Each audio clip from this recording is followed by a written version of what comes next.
प्यारे देशवासियों, नमस्कार। आज बहुत पावन दिन पर मुझे आपसे मन की बात करने का अवसर मिला है।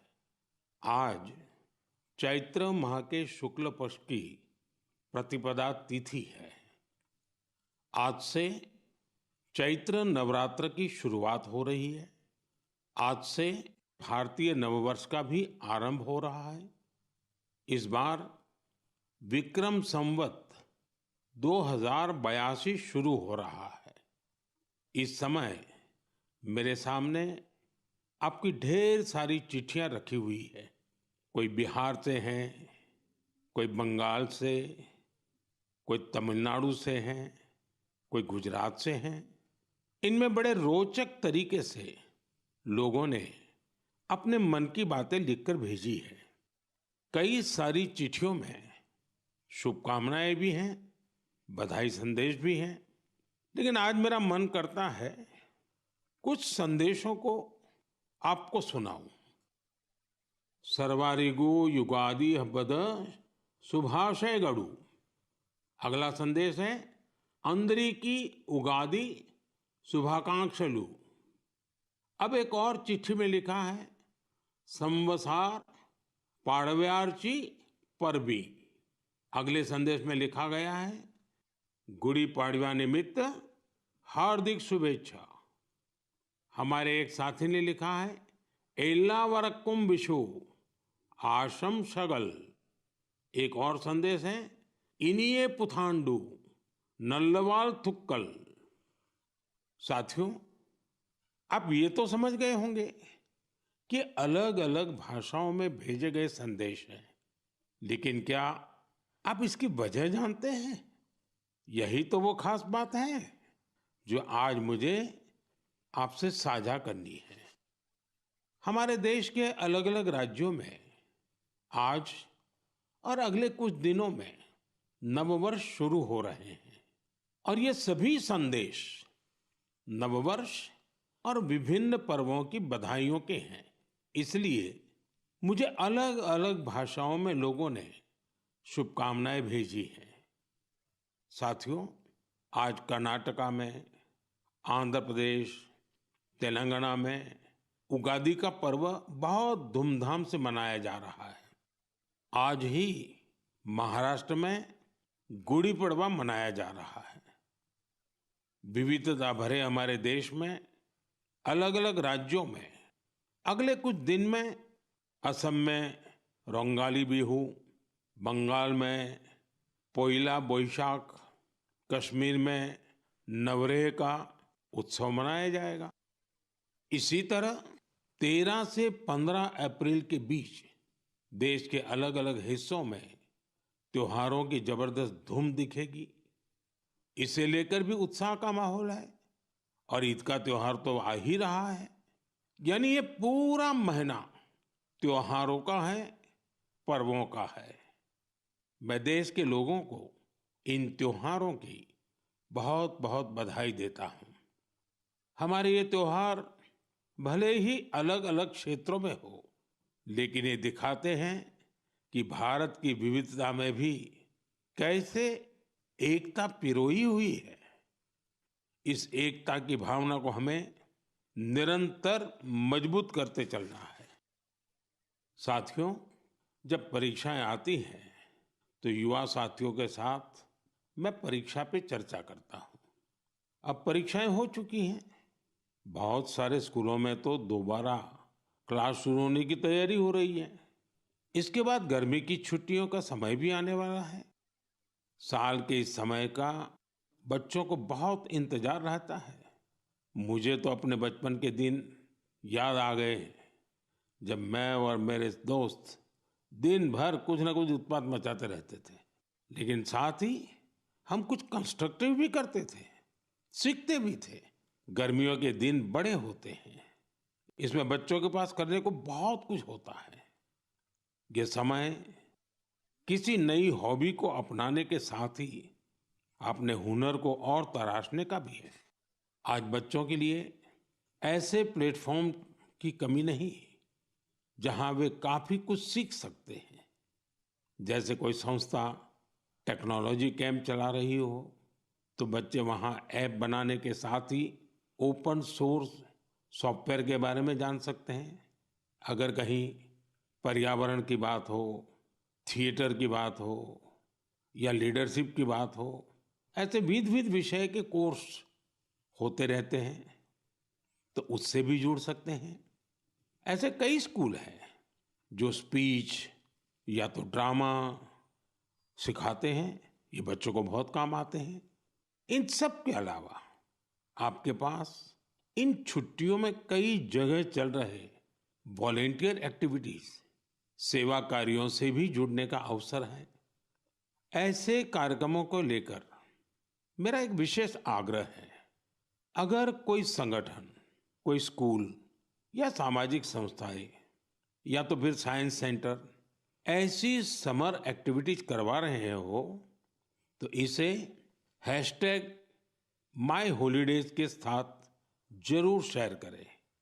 इससे देश भर के बच्चे और उनके माता पिता को इनके बारे में आसानी से जानकारी मिल सकेगी। मेरे युवा साथियों, मैं आज आपसे माय भारत के उस खास कैलेंडर की भी चर्चा करना चाहूंगा जिसे इस समर वेकेशन के लिए तैयार किया गया है। इस कैलेंडर की एक कॉपी अभी मेरे सामने रखी हुई है। मैं इस कैलेंडर से कुछ अनूठे प्रयासों को साझा करना चाहता हूं। जैसे माय भारत के स्टडी टूर में आप ये जान सकते हैं कि हमारे जन औषधि केंद्र कैसे काम करते हैं। आप वाइब्रेंट विलेज अभियान का हिस्सा बनकर सीमावर्ती गांवों में एक अनोखा अनुभव ले सकते हैं। इसके साथ ही वहाँ कल्चर और स्पोर्ट्स एक्टिविटीज का हिस्सा जरूर बन सकते हैं। वहीं अंबेडकर जयंती पर पदयात्रा में भागीदारी कर आप संविधान के मूल्यों को लेकर जागरूकता भी फैला सकते हैं।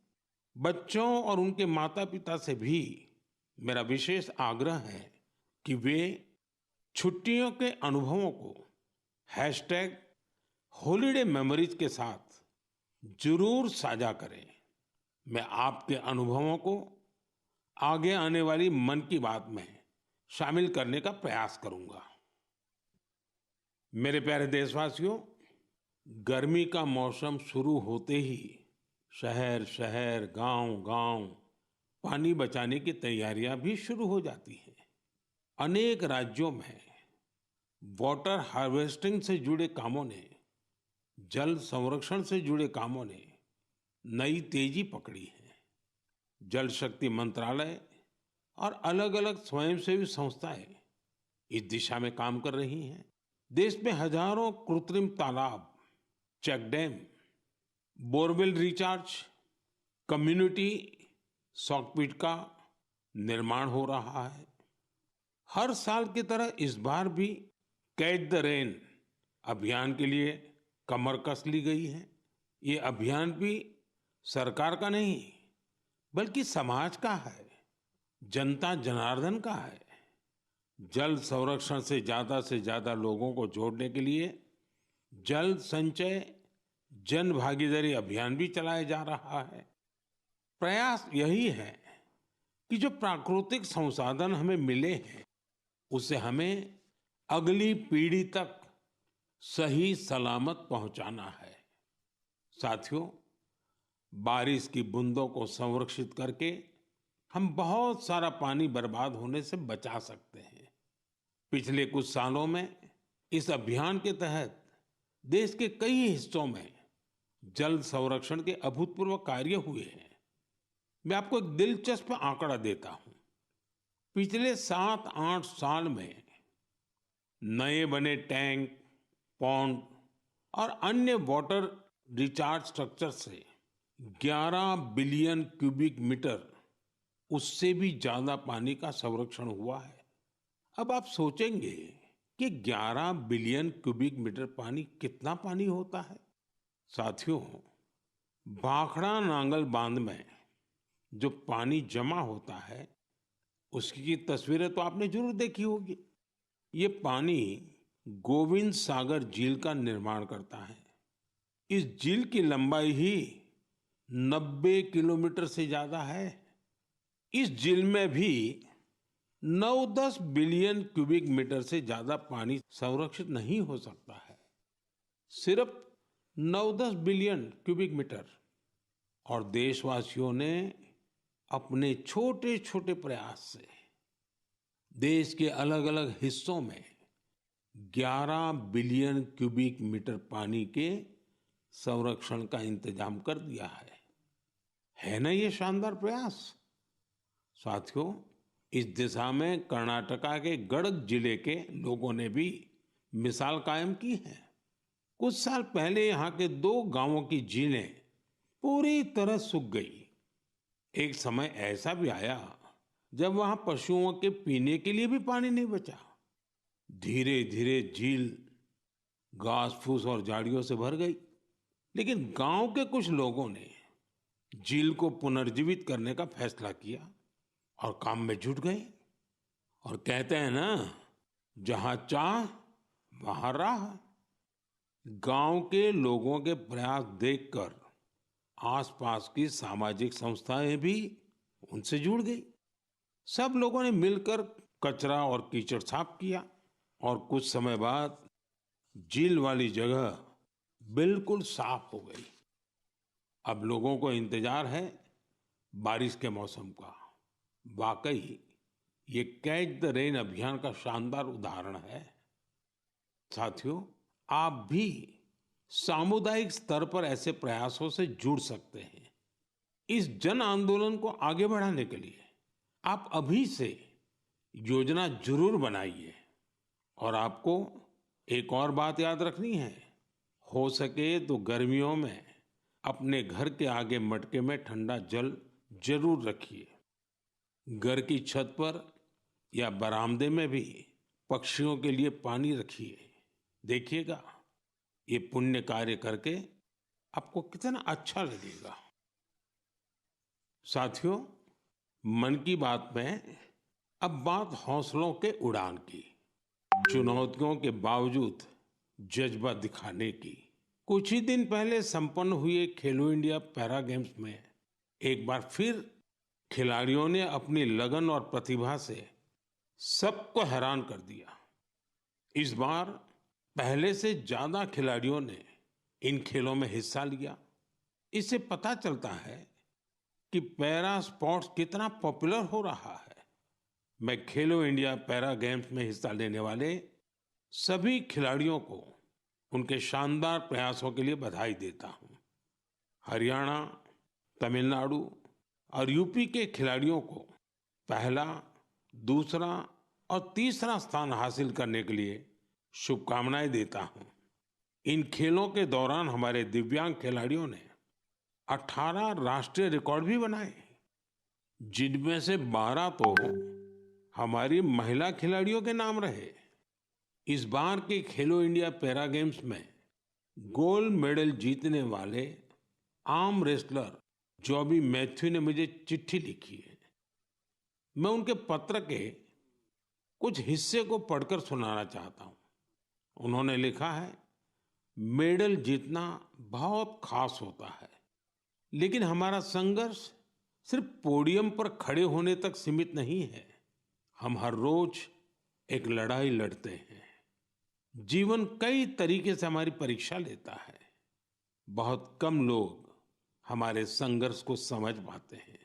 इसके बावजूद हम साहस के साथ आगे बढ़ते हैं। हम अपने सपनों को पूरा करने में जुटते हैं। हमें ये विश्वास रहता है कि हम किसी से कम नहीं हैं। वाह जॉबी मैथ्यू, आपने कमाल लिखा है, अद्भुत लिखा है। इस पत्र के लिए मैं आपका आभार व्यक्त करता हूं। मैं जॉबी मैथ्यू और हमारे सभी दिव्यांग साथियों से कहना चाहता हूं कि आपके प्रयास हमारे लिए बहुत बड़ी प्रेरणा है। साथियों, दिल्ली में एक और भव्य आयोजन ने लोगों को बहुत प्रेरणा दी है, जोश से भर दिया है। एक इनोवेटिव आइडिया के रूप में पहली बार फिट इंडिया कार्निवल का आयोजन किया गया। इसमें अलग अलग क्षेत्रों के करीब 25,000 लोगों ने हिस्सा लिया। इन सभी का एक ही लक्ष्य था, फिट रहना और फिटनेस को लेकर जागरूकता फैलाना। इस आयोजन में शामिल लोगों को उनके स्वास्थ्य के साथ साथ पोषण से जुड़ी जानकारियां भी मिली। मेरा आग्रह है कि आप अपने क्षेत्रों में भी इसी तरह के कार्निवल का आयोजन करें। इस पहल में माय भारत आपके लिए बहुत मददगार बन सकता है। साथियों, हमारे स्वदेशी खेल अब पॉपुलर कल्चर के रूप में घुल मिल रहे हैं। मशहूर रैपर हनुमान काइंड को तो आप सभी जानते ही होंगे। आजकल उनका नया सॉन्ग रन इट अप काफी फेमस हो रहा है। इसमें कलारियापट्टू, गतका और थांगता जैसी हमारी पारंपरिक मार्शल आर्ट्स को शामिल किया गया है। मैं हनुमान काइंड को बधाई देता हूं कि उनके प्रयास से हमारी पारंपरिक मार्शल आर्ट्स के बारे में दुनिया के लोग जान पा रहे हैं। मेरे प्यारे देशवासियों, हर महीने मुझे माय गॉव और नमो ऐप पर आपके ढेरों संदेश मिलते हैं। कई संदेश मेरे मन को छू लेते हैं तो कुछ गर्व से भर देते हैं। कई बार तो इन संदेशों में हमारी संस्कृति और परंपराओं के बारे में अनोखी जानकारी मिलती है।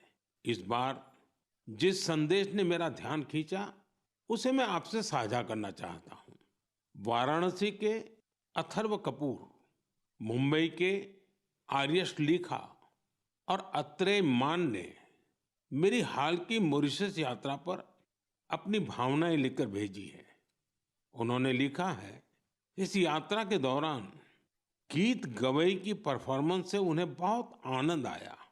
पूर्वी उत्तर प्रदेश और बिहार से आए बहुत सारे पत्रों में मुझे ऐसी ही भावुकता देखने को मिली है।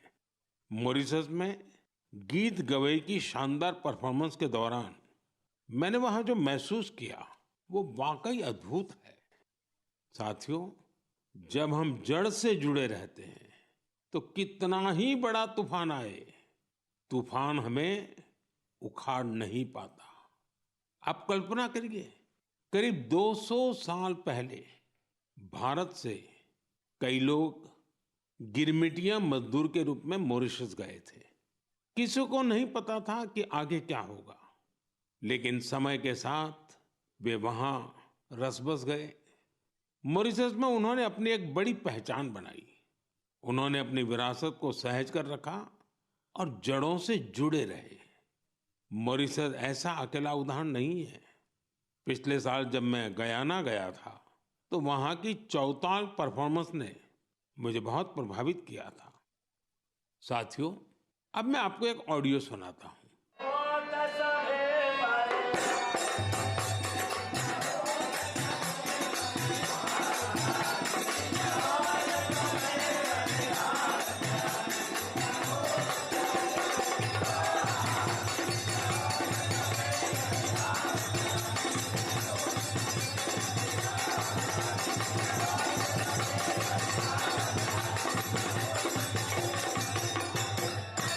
आप जरूर सोच रहे होंगे कि ये तो हमारे देश के किसी हिस्से की बात है, लेकिन आपको यह जानकर हैरानी होगी कि इसका संबंध फिजी से है। यह फिजी का बहुत ही लोकप्रिय फगवा चौताल है। ये गीत और संगीत हर किसी में जोश भर देता है। मैं आपको एक और ऑडियो सुनाता हूँ।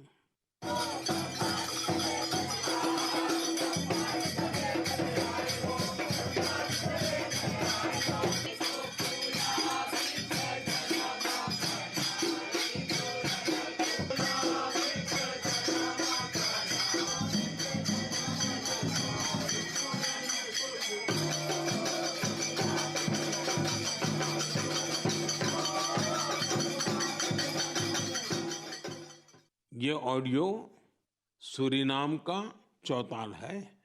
इस कार्यक्रम को टीवी पर देख रहे देशवासी सूरीनाम के राष्ट्रपति और मेरे मित्र चान संतोखी जी को इसका आनंद लेते हुए देख सकते हैं। बैठक और गानों की यह परंपरा त्रिनिदाद एंड टोबैगो में भी खूब लोकप्रिय है। इन सभी देशों में लोग रामायण खूब पढ़ते हैं। यहाँ फगवा बहुत लोकप्रिय है और सभी भारतीय पर्व त्योहार पूरे उत्साह के साथ मनाए जाते हैं। उनके कई गाने भोजपुरी, अवधी या मिश्रित भाषा में होते हैं। कभी कभार ब्रज और मैथिली का भी उपयोग होता है। इन देशों में हमारी परंपराओं को सहेजने वाले सभी लोग सराहना के पात्र हैं। साथियों, दुनिया में ऐसे कई संगठन भी हैं जो वर्षों से भारतीय संस्कृति को संरक्षित करने का कार्य कर रहे हैं। ऐसा ही एक संगठन है Singapore Indian fine arts society. भारतीय नृत्य, संगीत और संस्कृति को संरक्षित करने में जुटे इस संगठन ने अपने गौरवशाली 75 साल पूरे किए हैं। इस अवसर से जुड़े कार्यक्रम में सिंगापुर के राष्ट्रपति श्रीमान थरमन शनमुगारत्नम जी गेस्ट ऑफ ऑनर थे। उन्होंने इस ऑर्गेनाइजेशन के प्रयासों की खूब सराहना की। मैं इस टीम को अपनी ढेर सारी शुभकामनाएं देता हूं।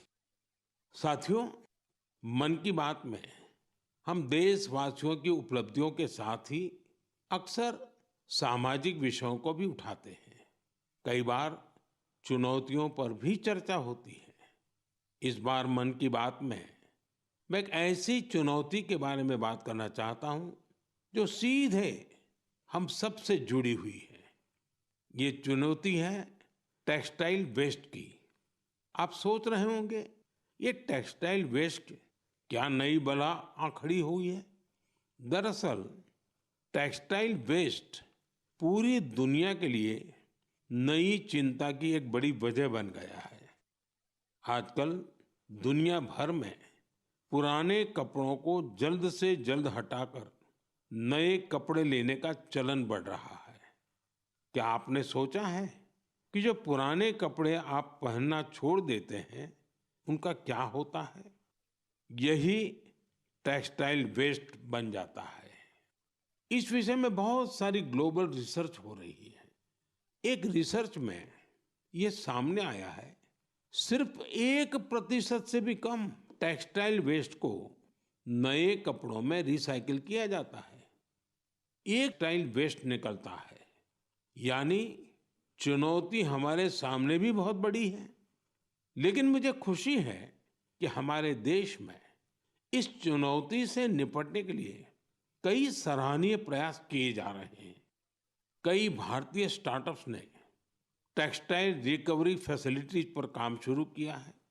कई ऐसी टीमें हैं जो कचरा बीनने वाले हमारे भाई बहनों के सशक्तिकरण के लिए भी काम कर रही हैं। कई युवा साथी सस्टेनेबल फैशन के प्रयासों में जुड़े हैं। वे पुराने कपड़ों और जूते चप्पलों को रिसाइकल कर जरूरतमंदों तक पहुंचाते हैं। टेक्सटाइल वेस्ट से सजावट की चीजें, हैंडबैग, स्टेशनरी और खिलौने जैसी कई वस्तुएं बनाई जा रही हैं। कई संस्थाएं आजकल सर्कुलर फैशन ब्रांड को पॉपुलर बनाने में जुटी हैं। नए नए रेंटल प्लेटफॉर्म भी खुल रहे हैं, जहां डिजाइनर कपड़े किराए पर मिल जाते हैं। कुछ संस्थाएं पुराने कपड़े लेकर उसे दोबारा उपयोग करने लायक बनाती हैं और गरीबों तक पहुंचाती हैं। साथियों, टेक्सटाइल वेस्ट से निपटने में कुछ शहर भी अपनी नई पहचान बना रहे हैं। हरियाणा का पानीपत टेक्सटाइल रिसाइकलिंग के ग्लोबल हब के रूप में उभर रहा है। बेंगलुरु भी इनोवेटिव टेक्स सॉल्यूशंस से अपनी एक अलग पहचान बना रहा है। यहाँ आधे से ज्यादा टेक्सटाइल वेस्ट को जमा किया जाता है, जो हमारे दूसरे शहरों के लिए भी एक मिसाल है।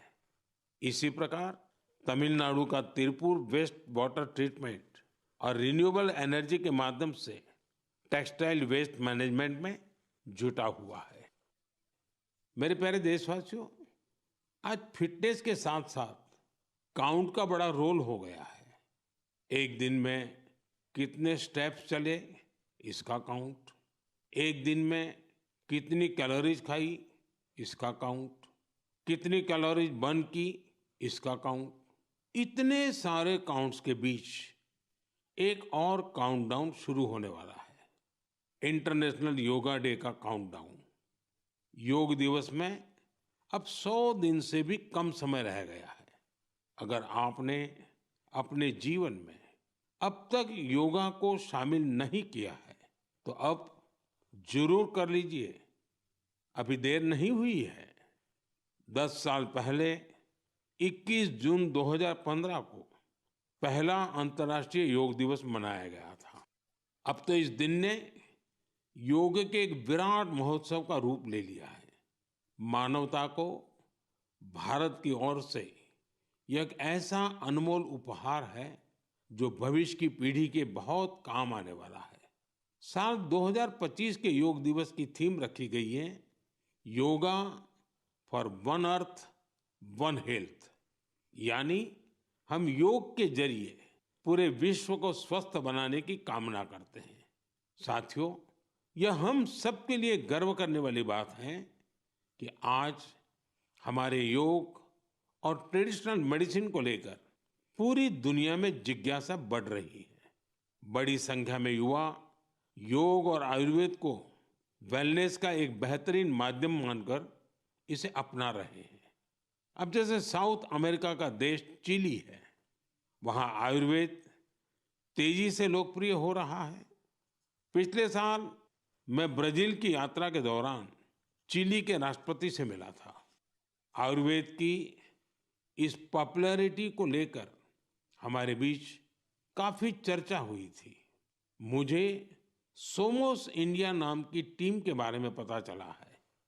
स्पेनिश में इसका अर्थ है वी आर इंडिया। यह टीम करीब 1 दशक से योग और आयुर्वेद को बढ़ावा देने में जुटी है। उनका फोकस ट्रीटमेंट के साथ साथ एजुकेशनल प्रोग्राम्स पर भी है। वे आयुर्वेद और योग से संबंधित जानकारियों को स्पेनिश लैंग्वेज में ट्रांसलेट भी करवा रहे हैं।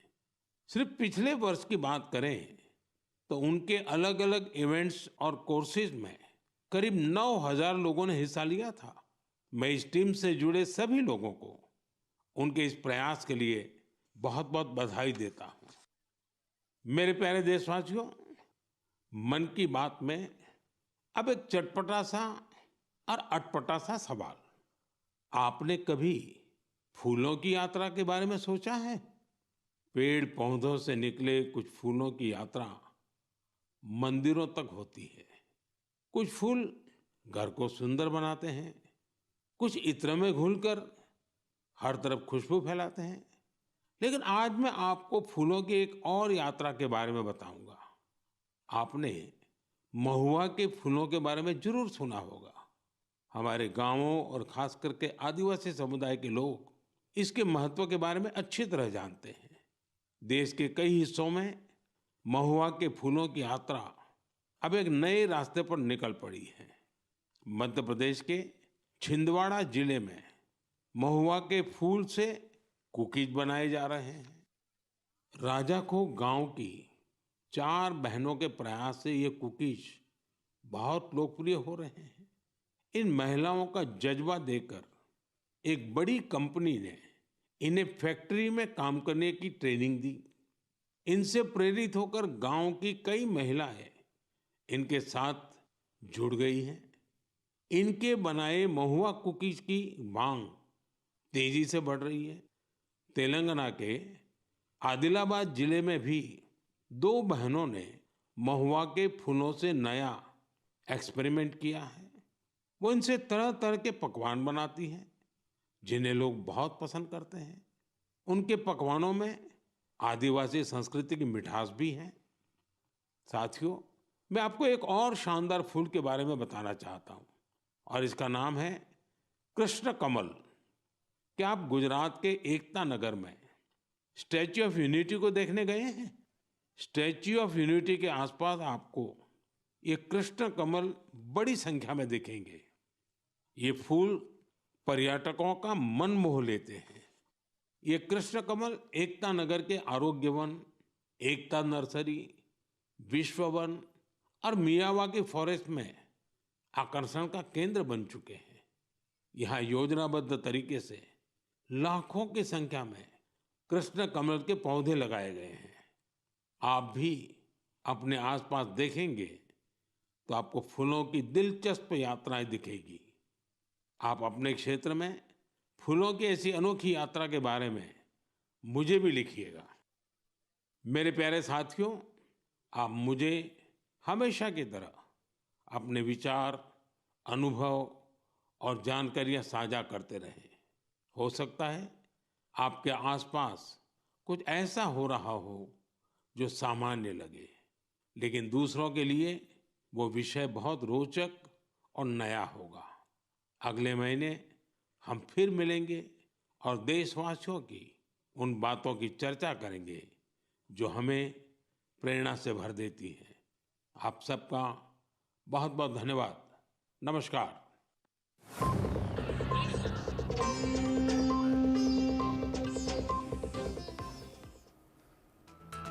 तो आपने सुना पीएम मोदी की मन की बात का 120वां एपिसोड, जहां पर तमाम बातें वो करते हुए नजर आए। नवरात्र, हिंदू वर्ष, रामनवमी और साथ ही हनुमान काइंड को लेकर भी तमाम बातें उन्होंने कही। हरियाणा, यूपी के खिलाड़ियों को उन्होंने बधाई दी है। फिट इंडिया कार्निवल एक अच्छी पहल है, ये भी पीएम मोदी अपने मन की बात के कार्यक्रम में बोलते नजर आए। साथ ही फिट इंडिया में और युवाओं को यहां पर पार्टिसिपेट करने के लिए बढ़ावा देने की भी बात